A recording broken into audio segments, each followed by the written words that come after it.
Fala galera, nós do BlaBlaVet tivemos a oportunidade de entrevistar a equipe RTA Brasil, equipe responsável pelo resgate do famoso cavalo caramelo. Cavalo que virou símbolo de esperança e resistência durante as enchentes do Rio Grande do Sul. Hoje a equipe RTA nos contará os desafios enfrentados durante esses resgates. Vamos lá? É com você, Matheus! Boa tarde a todos vocês que estão nos acompanhando no nosso primeiro vídeo do BlaBlaVet. E com muita satisfação, estamos começando ainda com os heróis do Cavalinho Caramelo. E a gente está aqui para fazer as perguntas para eles, para saber como é que foi a situação, como que aconteceu. E, é claro, é o testemunho de cada um que é importantíssimo, né? Bom, inicialmente, eu gostaria de saber como que surgiu a ideia de ir para o Rio Grande do Sul. Beleza. Na verdade, né, o grupo ele é um grupo voluntário e que já trabalha pelo menos desde 2020, né, seja envolvendo a universidade como colaboradora, seja de maneira independente. E então a gente já monitora essas questões dos desastres, a gente participou de alguns. Então 2020 Espírito Santo, Queimadas do Pantanal, depois teve atuação em Araçariguama nas enchentes, incêndio no Parque do Jiqueri, próximo do Bombeiro, entre outros ali que a gente participou, fora as situações do dia a dia. E nós temos uma parceria voluntária com o Corpo de Bombeiros aqui do Estado de São Paulo. Legal. A gente colabora com eles na parte técnica, aprende também, tem uma troca, né?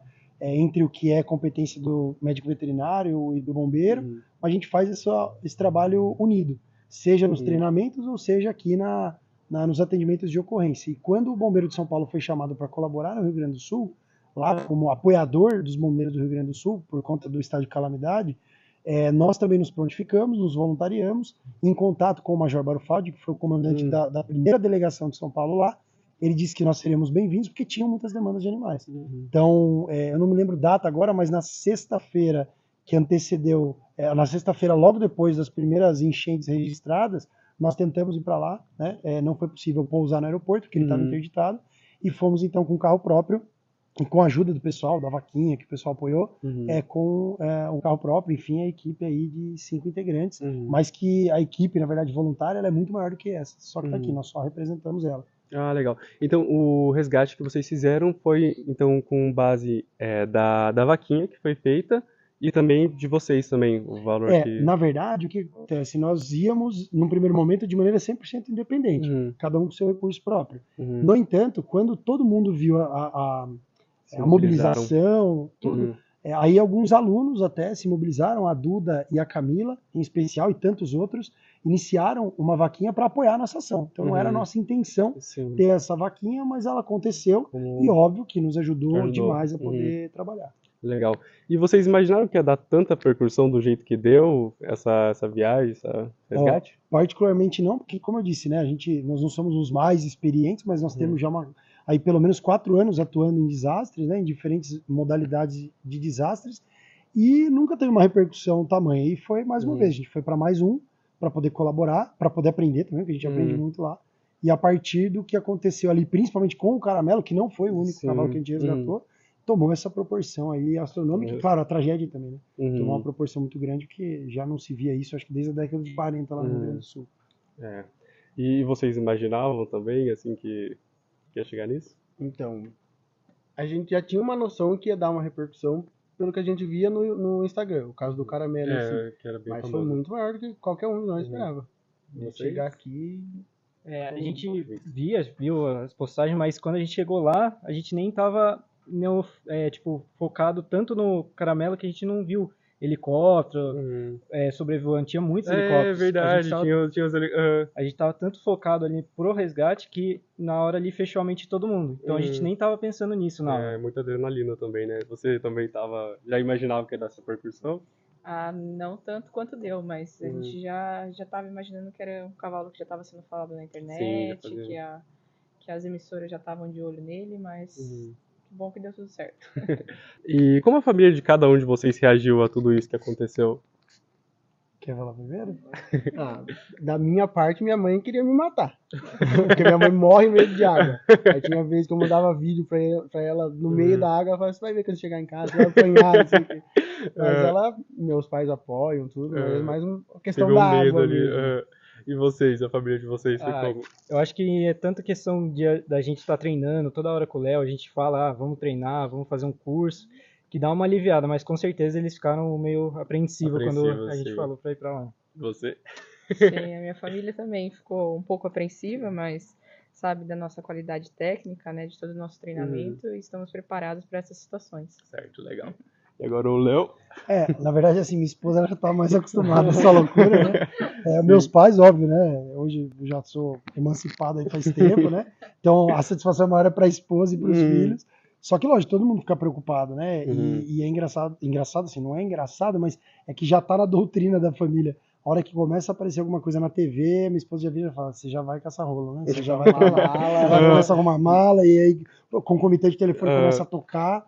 E aí, lógico, o que eu tento fazer, por exemplo, com os meus filhos, eu tento explicar de uma maneira mais lúdica, né? Não tão pesada, eles não consomem televisão, internet, então eles não ficam muito são pequenos ainda, então eu não fico também incentivando esse medo neles. Mas eu aviso, eu falo, olha, o papai vai trabalhar num lugar que está precisando de ajuda, os cavalos estão precisando de ajuda, os animais, tem uma equipe, o papai vai trabalhar com bombeiro. Eu acho que o que passa talvez a tranquilidade para todo mundo é que além da gente estar capacitado, nós trabalhamos sempre dentro da doutrina do Corpo de Bombeiros, das autoridades. Então, assim, ninguém vai fazer coisa da cabeça lá. Óbvio que na hora acontecem algumas questões, mas na verdade tudo é sempre muito calculado para evitar erro, porque é o que a gente quer voltar para casa. Mas é apreensão, lógico, né? Todo mundo fica apreensivo. Por vezes a gente não consegue dar notícia a todo momento, todo minuto, né? Mas a gente tende a trabalhar dessa maneira para passar tranquilidade. Mas minha esposa, assim, como uma vez ela fala assim, se você não voltar vivo, eu te mato. Então, ou seja, eu tenho que voltar. Vocês passaram um tipo de necessidade na viagem ou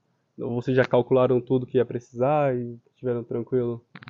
Eu acho que foi tudo meio calculado, né? Até a questão da comida, que o Fábio levou ração, era ração seca, tinha a caloria diária que precisava. Ah, que legal. Então, chegasse lá e não tivesse comida, tinha aquela ração que não ia matar a fome, mas não ia deixar morrer de fome. Sim, sim. Já cumprir com a demanda. Ia manter as necessidades básicas, né?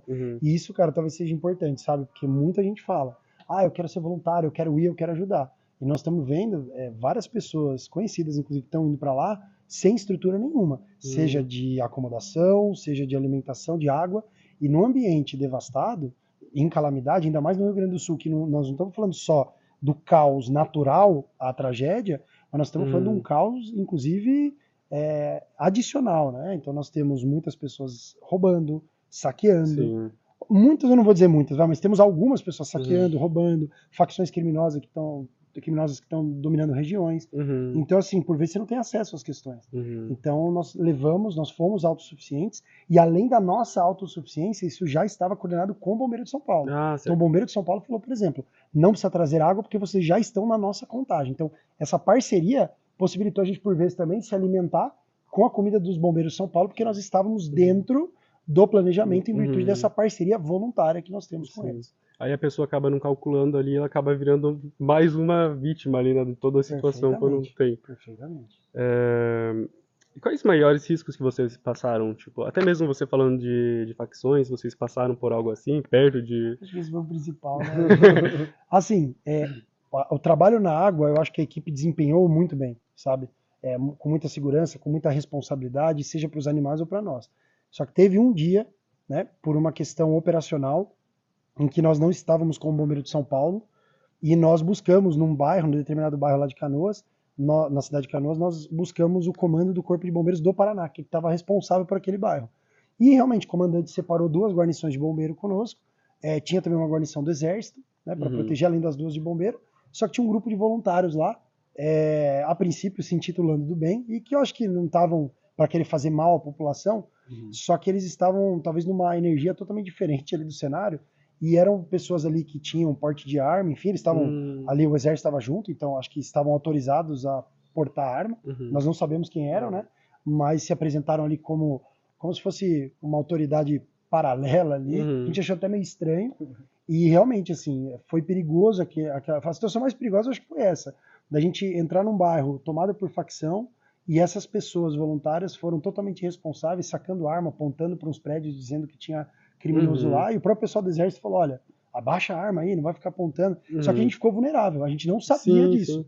Então as próprias autoridades ali no local não foram tão imponentes, né, na condução, e a gente, como voluntário, acabou entrando ali no bolo, e eu acho que foi a situação mais perigosa, apesar de não ter acontecido nada, mas assim, a gente ficou exposto, tinha arma de fogo, e o cara apontando, sei lá, se tem algum Faz outro sentido. morador, às vezes se sente ameaçado, e a gente podia ter tomado um tiro ali, assim, de graça, entendeu? Então, sendo que não é o nosso intuito. Então, Sim. eu acho que foi a situação mais perigosa aí, ao meu ver, né? Quais outros resgates que vocês fizeram além do caramelo no Rio Grande do Sul? Então, teve bastante resgate de pequenos em telhados, essas coisas, mas também teve um que deu uma repercussão boa também, que foram os 2 cavalos no prédio. Estavam no segundo andar, a gente chegou lá, falava, viu, tem que ir lá, a gente foi, mas deu bom. Estava no segundo andar, mas deu pra tirar pela água mesmo. Sim. E ele foi mais fácil do que o que estava no telhado? Ou... Muito mais fácil. Muito mais fácil porque eles aceitaram, eles eram tranquilos, sabe? Então deu pra tirar pela água mesmo, não precisou por dentro do bote, foi muito mais tranquilo. Tem algum outro caso que vocês Eu veem? acho que outro resgate que a gente fez que marcou foi de um cachorro da raça Akita, que era muito bravo e ele não tinha movimentação dos membros pélvicos, né? E daí a gente teve que fazer, ali no local, procurar um pedaço de madeira para fazer uma prancha, para poder passar ele de uma casa para outra, porque a gente não conseguia abrir o portão, fazer essa transposição para colocar ele no bote. Ele é bravo, tentava morder, eu acho que foi um dos resgates que mais marcou também. E esse também foi gravado, né? Vocês chegaram a Foi, gravar. a gente gravou, a gente publicou, acho que esse resgate também. Legal. E você lembra algum outro resgate? Teve também um cavalo que estava num morro de areia ali, ele estava numa distância bem longe, né? Deu cerca, acho que uns 4 quilômetros pra gente chegar até onde estava a água. Também esse foi bem marcante também, por conta do tempo que a gente ficou com ele dentro da água para te levar aonde estava sem água. E acho que esse foi o primeiro cavalo, né? Foi o primeiro cavalo, a gente vibrou muito, assim, foi muito satisfatório. Imagino. E por ser o primeiro, foi mais difícil pra vocês? Ou... Eu acho que a gente tava com adrenalina, né? A gente tava ainda se ajustando ali naquele clima, no cenário, né? No bairro, foi a primeira vez que a gente tinha entrado, porque os cães acabaram sendo no outro bairro, então esse foi o primeiro, mas assim, foi um misto de emoção, assim. Mas for parar pra ver, acho que foi o mais fácil. Foi o mais simples, né? Dos resgates de cavalo, foi o mais simples. Legal. E tirando na parte do caramelo, vocês tiveram alguma outra ajuda? Além, tipo, bombeiro, mais algum outro veterinário? Na verdade, na equipe veterinária éramos nós 5, né? O Fábio não tá aqui, ele tá fazendo um serviço aí inclusive via RTA, né? Mas representado aqui. Então, éramos nós 5, mais o Dr. Bruno Neves, que é um médico veterinário de Canoas, parceiraço, assim, um cara que foi fundamental para que todos os resgates também fluíssem, que é um cara da região, que conhece, um cara que entende muito de cavalo, parceiraço, ele e a equipe dele ajudaram muito, então ele participou diretamente. A esposa dele também, a Vitória, que ajudou, estava ajudando na logística após o resgate, já mobilizando caminhão, trailer, essas coisas, vaga no hospital. E o próprio Corpo de Bombeiros do Estado de São Paulo, né? Legal. Que eram as organizações que estavam envolvidas ali. Tinha um vereador também, que estava participando com a equipe dele, e alguns funcionários da Prefeitura de Canoas, mas que não fizeram um resgate efetivamente, mas que acompanharam todo o processo. Eles foram os primeiros a identificar o cavalo, tanto que eles que nos direcionaram a partir do momento que a gente chegou lá próximo. Então, foi um trabalho que envolveu algumas pessoas ali e foi bem bacana. Quais foram os maiores desafios que vocês enfrentaram durante o resgate do cavalo caramelo? Olha, eu acho que, particularmente, um pouco da ansiedade, né? Porque quando nós, um dia antes a gente, na janta ali, planejou junto com o Corpo de Bombeiros, aí dia seguinte a gente acordou mais cedo, né, do que a gente estava habituado ali nos dias, ainda muito escuro, frio, e a gente começou a se equipar, e assim, eu particularmente percebi, não sei se os meninos têm essa mesma impressão, mas assim, tava todo mundo mais sério do que os outros dias, né? Tava todo mundo um pouco mais tenso, né? Óbvio, parte pela repercussão que já tinha, mas de novo, a gente não tinha a ideia da proporção. Acho que se a gente soubesse disso, a gente ia ficar mais nervoso. Né? Mas assim, exatamente por pensar, porque talvez fosse um resgate que estava sendo imaginado via helicóptero, então o uso do helicóptero, isso gera risco, isso gera a ânsia, né, vou içar um cavalo, como vai ser o acesso, se nós vamos achar, se vai dar para achar ou não, porque nós não tínhamos também a coordenada correta, né? Não era a coordenada precisa, era uma coordenada aproximada. Então, acho que aquele misto ali trouxe aquela questão de ansiedade, né, até de se deslocar, mas depois eu acho que a senhora que a gente botou o bote na água, eu não sei, aí eu senti todo mundo mais calmo, sabe? E claro, o momento para mim é a aproximação, né? A primeira subida no telhado que eu dou, olho o cavalo e assim, cara, qual vai ser a reação dele? Porque meu medo, eu já tinha tido uma experiência de um resgate dias antes de uma égua presa num telhado e a égua não me deu condição de trabalho. Eu não consegui chegar perto da égua. Falei, cara, se esse cavalo faz isso aqui agora, se joga na água. Só que ali a gente tava num ambiente muito mais restrito, né? Uhum. Então acho que isso que me pegou mais ali. Legal. E pra você, qual que foi? Então, eu acho que foi o momento mais tenso pra mim foi na hora de colocar no bote. Porque eu não tava ali, não tava em cima dele, tava do outro lado, mas na minha cabeça tava, vai tombar o bote, o cavalo vai afundar e aí tudo bem que tinha o bombeiro na água pra içar ele, Uhum. mas acho que foi mais É um esse medo, momento né? mesmo de depois colocou no bote, ficou mais tranquilo. Uhum. E pra você? Eu acho que a gente ficou em outro barco ali de apoio, do lado onde o Caramelo tava. Eu acho que ver o professor Leonardo ali com a sedação dele, a anestesia, e sem saber se tava, tipo, controlado, se o animal tava em plano anestésico ainda, se ia dar para chegar até o lugar com ele no plano anestésico bom. Essas nuances de, tipo... Porque a gente não sabe se o cavalo pode acordar ali no meio do barco. Uhum. Então, eu acho que essas nuances aí que a gente ficou no barco de apoio não conseguia ter certeza. E a gente ficava pensando, será que vai dar? Essas coisas. Uhum. Tem certeza ali, né? É. E pra você, qual que foi? A parte mais tensa, eu acho Sim. que é a operação inteira, né, no caso. É como... Mas é porque tinha muitos fatores ali que poderiam dar errado na operação. Uhum. Tanto o cavalo não colaborar, quanto o telhado cair, o cavalo cair na água, Uhum. alguma coisa poderia... Ele estava 5 dias sem se alimentar, então a anestesia também era bem arriscada para o animal. Então todos esses eram os fatores que a gente tinha mais que ficar mais de olho, né? Sim. E era a parte que dava mais tensão. Ok. E só um adendo aqui dos meninos, né? Como a equipe toda ela é capacitada, óbvio, né? Eu imagino para os meninos, como eles não estavam diretamente, eles estavam na ocorrência, eles estavam apoiando, estavam no barco de apoio, que foi imprescindível para passar os anestésicos, os materiais, mas como eles não estavam no bote com o cavalo, e como eles têm conhecimento, eu acho que fica aquela coisa, cara, será que quando você domina uma situação, você fala, cara, puta, mas eu não tô vendo, será que tá dando certo? Pronto, já era, Exato, tava acordando. exato. Então, assim, isso gera. Então, isso também é um ponto da equipe que é capacitada. Graças a Deus, todo mundo aqui pode se virar naquela situação, mas traz essa atenção, né? O cara que não tá diretamente vendo o cavalo ali, meu, será que o cavalo tá bem? Será que... Então, tem aquela tensão. Pra vocês, quais lições vocês tiraram dessa experiência e como ela impactou cada um de vocês pessoalmente? Eu vou falar igual eu falo em todos os lugares, que é agradecer mais a vida que a gente tem. A gente, de barriga cheia, a gente tá reclamando e a gente vai ver, a gente nem precisa tanto assim pra estar reclamando. Eu acho que é mais isso mesmo. De olhar aquela situação e ver que se acontecesse aqui, a gente não ia estar preparado. Não na questão do resgate, mas da cidade, de como ela vai responder rápido. Que isso é uma questão importante, que tem que ter uma resposta rápida. Eu acho que aqui a gente, em Sorocaba, não está preparado ainda para isso. Olha, foi... O começo de tudo, assim, foi tudo muito triste, né? Olhar tudo que aquelas pessoas estavam passando. Mas eu acho que lições aí valiosas conseguimos tirar de dentro, porque a gente conseguiu ver o que o ser humano tem de melhor em poder ajudar o outro, mas também a gente viu o que o ser humano tem de pior e nessas tragédias. Então, eu acho que a união que todos têm em pró de ajudar o próximo foi uma lição Marcante, né? marcante. Tá certo, obrigado. E a sua? eu acho que, primeiro de tudo, né, a gente fazer uma autorreflexão sobre que tipo de ser humano a gente está sendo, né, o que a gente tem feito para realmente fazer a diferença e melhorar, porque quando nós reclamamos aqui do nosso dia a dia, você chega lá, cara, você não tem, você sente vergonha, né, do que você reclama, realmente. E acho que isso, né, o entendimento do como o povo, ele é forte quando unido.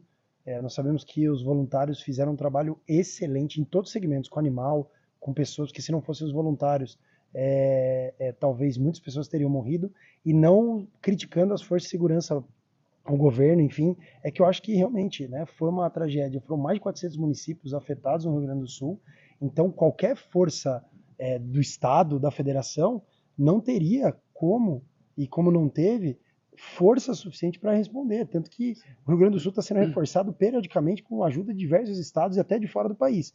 Então, nessa magnitude, mesmo com os bombeiros, defesa civil, as diferentes polícias e prefeituras, estado, enfim, trabalhando, mesmo isso não é suficiente. Então o povo mostrou o quanto é importante estar do lado e que fez a diferença. Então acho que isso é o principal. E para nós da medicina veterinária, é entender que assim, a gente tem um trabalho muito árduo pela frente. Não só pelo resgate, que talvez seja uma pequena fração do processo, mas principalmente do pós. Porque o verdadeiro problema vem agora, vem no pós. Onde alocar, tudo bem, se perderam muitas vidas animais, só que agora começam os problemas técnicos, já que nós estamos falando de medicina veterinária, onde e como serão descartados os cadáveres de animais. É um problema de saúde pública isso aí. Os animais que sobreviveram, como serão encontrados os donos? Já tem muitas iniciativas de aplicativo, o pessoal tem feito um trabalho muito bom, mas assim, é complexo.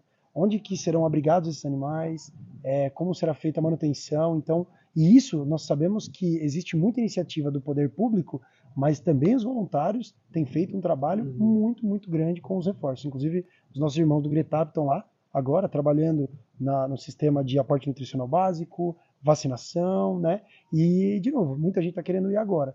Mas, assim, esse frisson deve durar 30 dias, 60 dias, e daqui a pouco cai por terra e a demanda lá ainda vai continuar. Então, é entender que não acabou, né? E que nós temos que estar preparados para, em qualquer canto do nosso país, entender que esse ou outros tipos de desastres vão acontecer. Sim. E se a gente não estiver preparado, não tiver um plano de contingência, uma prevenção ou um plano de ação para agir em caso de acontecimento, né, nós vamos ficar batendo cabeça e aí mais vidas vão se perder e a gente vai sofrer mais. E daí também para remanejar, né, aqueles animais que já foram salvos também. Inclusive, os que vocês salvaram, vocês tinham algum local para deixar eles certo e tudo mais? Graças a Deus, todo o nosso trabalho ele foi feito alinhado. Não só o resgate, como também o pós. Então, os cães, por exemplo, que nós resgatamos, eles já foram entregues aos tutores. Né? Outros cães que nós resgatamos foram entregues a uma ONG que estava responsável por dar o encaminhamento. Os cavalos, por exemplo, nós estávamos alinhados com a ONG Pet Chulé, que é uma ONG lá do Rio Grande do Sul, que fez a destinação dos animais. E quando preciso, fomos até o Hospital Veterinário da Ubra. Então, assim, isso também a equipe de resgate tem que entender. Não é só tirar o bicho da zona, né, quente, da zona de perigo. É você dar a sequência a ele para um encaminhamento verdadeiro. Porque senão você resgata 3, 4, 5 cavalos e aí vai ficar que nem os cavalos do primeiro dia, né, que a gente ficou na margem da rodovia, esperando ali que quem chegar para pegar os cavalos, sei lá quantas horas a gente ficou esperando ali. Mais de 12, desde que começou. Desde que começou, mais de 12 horas esperando e os cavalos ali. Então, assim, se tivesse algum cavalo em situação de emergência, só o atendimento pré-hospitalar, o atendimento básico à vida, o suporte básico à vida não ia adiantar. Né? Então, é um fator importante a gente pensar. E qual que foi a sensação de vocês de ver os animais em segurança? Talha. Foi emocionante. Ele tá brincando que eu me emocionei algumas vezes, principalmente. Acho que o primeiro cavalo que a gente tirou da água foi de arrepiar. Foi de ter a sensação que a gente ajudou mais saindo da água e estando em lugar seguro. Foi emocionante. Até o papel do veterinário, né, ali, vocês cumprindo com o papel de fato do veterinário na prática, né, acho que deve ser muito gratificante, né? Sim. Certo. Eu acho que como posso falar, a emoção de todos os animais que a gente resgatou ali, a hora que a gente consegue chegar em terra firme ali, ou até quando no primeiro cachorro do Akito que a gente falou, que a gente viu a proprietária chegando lá, chorando com o cachorro, acho que deixa a gente muito feliz e deixa a gente com mais vontade de trabalhar, de fazer mais resgate e trabalhar muito mais lá. Eu acho que é isso que eles falaram mesmo. Tipo, cada uma que você salvava era um gás a mais. Você falava, viu, vamos atrás de mais um, tem mais um ali precisando e vamos embora. Legal. Essa sensação, eu acho que desde quando eu trabalho com resgate, eu tenho essa sensação, né? A hora que você vê o bicho ali, a gente já pegou ocorrência à noite, por exemplo, não necessariamente lá, mas já pegou ocorrência à noite, chovendo, aquele ambiente insalubre, perigoso, animal sofrendo. E a hora que você traz, mesmo ele ainda numa situação crítica para o hospital, que ele está sendo assistido, ou para um lugar seguro, terra firme lá no caso, cara, isso dá uma sensação assim muito boa de pelo menos assim, cara, ele não está sofrendo desamparado, né? Então, isso não paga, isso não tem preço que paga. E antes de finalizar também, agora a gente gostaria de saber um pouco mais sobre o RTA. De onde que surgiu essa ideia de criar o RTA para resgatar os animais? Beleza, na verdade eu sempre falo, né, e eu bato muito na tecla com os meninos, como nós estamos numa universidade, mas somos um grupo voluntário também, né, minha formação toda é na parte de clínica e cirurgia de grandes animais. Então, durante a graduação eu fiz estágio em hospitais, a campo, minha residência foi no hospital e a campo também, em Brasília, e desde a graduação eu via essas situações críticas, né, os cavalos caídos, os cavalos dentro do buraco, bovino atolado, e não tinha nenhuma ferramenta para se trabalhar com isso. E isso foi me incomodando, né? Mas ficou ali, fui fazer minha formação, até que eu tive na residência uma oportunidade de atender uma ocorrência com os bombeiros. Ali me deu um estalo, mas continuei seguindo minha vida. No mestrado, uma outra oportunidade de fazer um resgate também, não com os bombeiros, mas com o policiamento ambiental, e que me startou, cara, tem alguma coisa errada, né? E já com um pouco mais de maturidade, de vivência clínica, né, de maturidade profissional, eu falei, cara, não é possível que nós estamos, na época, em 2014, 2015, e nós não temos recurso. Hoje tem tomografia, ressonância para cavalo, e não tem, né, a gente ainda faz do jeito que se fazia 100 anos atrás. Sim.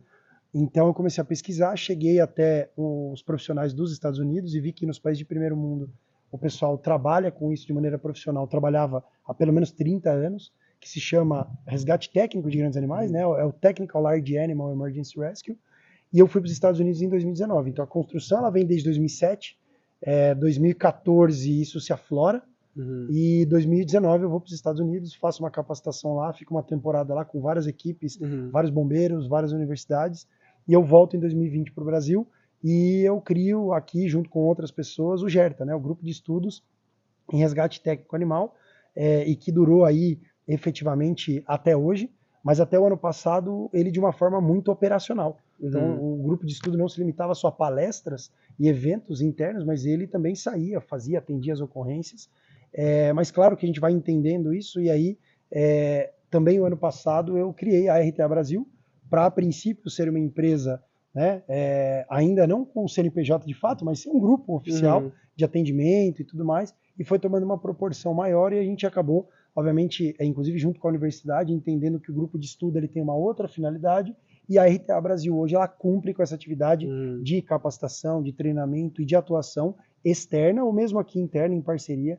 Então a coisa ela fluiu. E aí eu tenho, né, leais companheiros aí, né, desde acadêmicos, a Thalita, que foi nossa residente, hoje médica veterinária, a Carol, que foi nossa residente, a Júlia, e que a Carol hoje é médica veterinária aqui do hospital, né? Então, assim, a equipe ela vem se agregando, e aí tem uma frase, né, que a gente fala, né, aves da mesma plumagem voam juntas, né? Então, acaba que a galera vai se identificando, tem muita pessoa que vem e vai embora, mas tem aqueles que ficam, e geralmente o resgate é isso, né? Você não tem como gostar, você não tem como ser, eu curto. Cara, você é apaixonado, então quem tá aqui é apaixonado e honra aí a camisa que veste e a finalidade.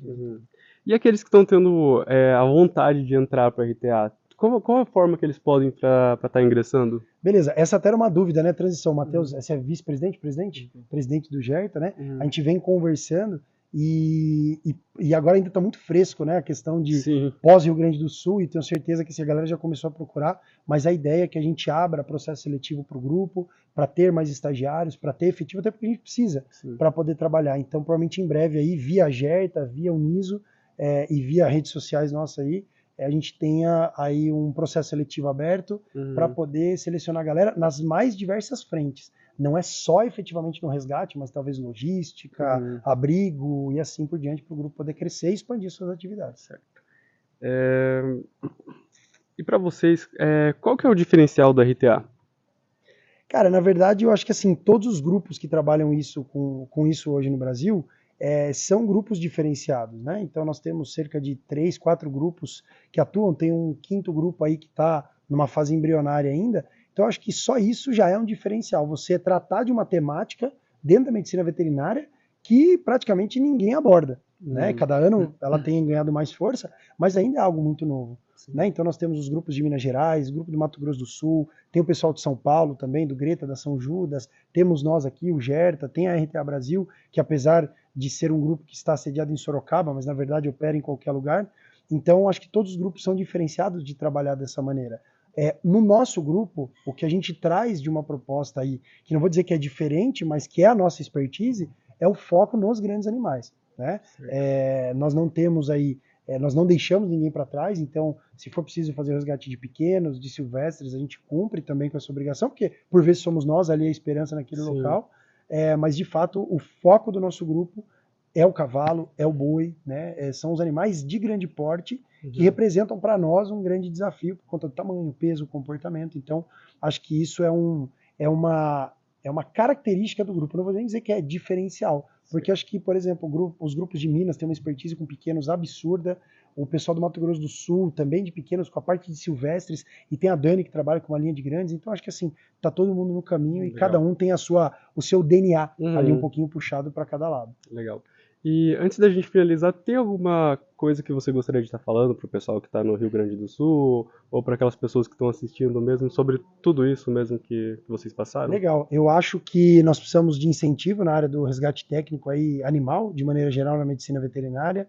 Precisamos da integração com as forças de segurança e que todo mundo entenda que o médico veterinário ele não quer roubar o lugar de bombeiro, de profissional de defesa civil, de policial, até porque não, a nossa atividade é a medicina veterinária. Sim. E com isso nós queremos colaborar para que o resgate realizado pelos profissionais de salvamento, pelas forças de segurança, seja cada vez mais especializado e que não traga sequelas aí, porque existem sim doutrinas e segmentos que devem ser respeitados. E com relação ao pessoal do Rio Grande do Sul, é só enaltecer, porque nós estamos dizendo, muita gente está vindo de outros estados e está indo apoiando lá, está indo apoiar lá. Os verdadeiros heróis, eles ficam lá, porque eles que perderam as casas, que perderam familiares, amigos, conhecidos, e com tudo isso destruído, eles não têm para onde ir. Nós voltamos para Sorocaba e estamos no nosso conforto aqui. Agora eles não, eles perderam as casas e mesmo assim eles estão no campo de batalha. E o pior, nós ainda temos como respeitar um prazo de segurança física e emocional. Eles não, eles estão no meio do caos. Então os verdadeiros heróis estão lá. Tá? Certo, legal. Você? Eu acho que é tudo isso que o professor falou e a única coisa que posso falar mais é força e que Deus abençoe cada um. Legal. Como o Léo falou, acho que foi bem completo falar que, na verdade, os heróis são os moradores de lá, que estão se ajudando, que estão batalhando para tentar vencer essa tragédia aí. Certo. E como eles mesmos falam, né? É o povo pelo povo. Então, eles estão lutando, eles ainda estão lá batalhando, e a gente daqui só deseja força e que Deus ilumine cada um. Ok. Então é isso. Vou agradecer a todos eles pelo tempo que eles estão dando pra gente, pelo carinho, pelas palavras. Foi uma experiência muito incrível pra gente, algo que a gente nem esperava, até eu e a Maitê não esperava algo nessa proporção, porque a gente já tinha esse sonho de começar o BlaBlaVet, mas só agradecer a todos vocês também por tudo, viu? Muito obrigado.